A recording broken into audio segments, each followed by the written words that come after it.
ब्रह्मांड हूं, सृष्टि के सृजन का साक्षी शाश्वत ब्रह्मांड।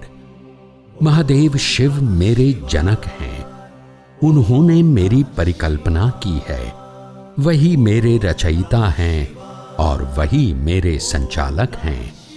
वे शून्य में भी हैं और अनंत में भी। शिव निराकार हैं और साकार भी। वे सृजक भी हैं और विसर्जक भी। एकमात्र वही हैं जो काल से परे हैं, समस्त बंधनों से मुक्त। आप भी साक्षी बने अनंत की उस यात्रा के जो आरंभ होती है आदि अनादि शिव के साकार स्वरूप से।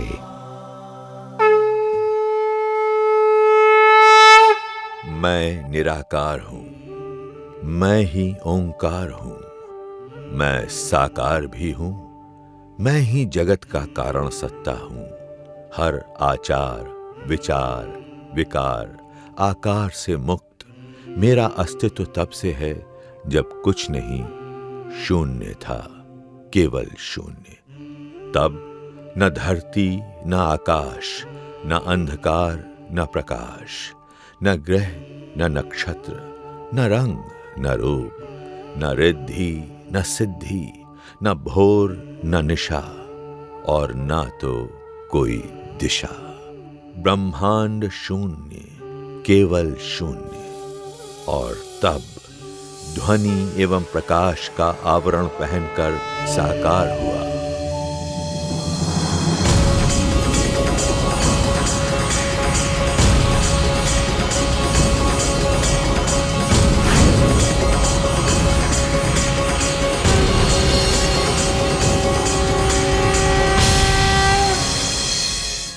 सृष्टि सृजन का समय आ गया है, अर्थात मेरे एक से द्वितीय होने का समय।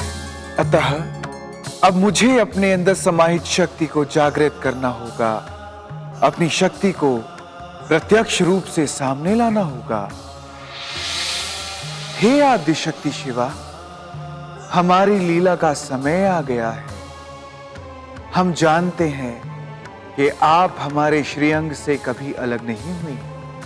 आप हमारा अभिन्न अंग हैं, परंतु अब मैं आपको अपने से अलग एक भिन्न स्वरूप में देखना चाहता हूं।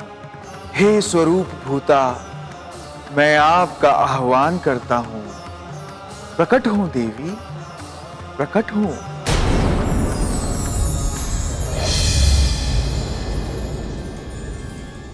हे कल्याण के प्रतिमूर्ति शिव, मेरा प्रणाम स्वीकार करें। मेरे रचयिता, मेरे शिव। ऐसा कहकर मुझे भ्रमित करने का प्रयास ना करो मेरी शक्ति शिवा। ये आप क्या? हाँ शिवा, मैं तुम्हारा रचयिता नहीं हूं। क्योंकि रचना तो उसकी होती है जो ना हो, और तुम तो मुझ में तब से हो जब से मैं हूं। तुम्हें ये आकार देकर मैंने तुम्हारे साकार स्वरूप को पूर्णता दी है। स्वामी, हमने दो भिन्न आकार ग्रहण किया है, हमें क्या करना होगा? हमें कर्म करना होगा और निर्माण कार्य करते हुए प्रकाश अंधकार, सूर्य चंद्र, ग्रह नक्षत्र एवं दसों दिशाओं में व्याप्त शून्य को भरना होगा। तो निर्माण कार्य आरंभ करें। निर्माण कार्य आरंभ करने से पहले हमें एक और शब्द का निर्माण करना होगा। वो क्या भोलेनाथ? भोलेनाथ, बताइए ना वो शब्द क्या है? अंत। और आरंभ ही उस अंत को परिभाषित करेगा।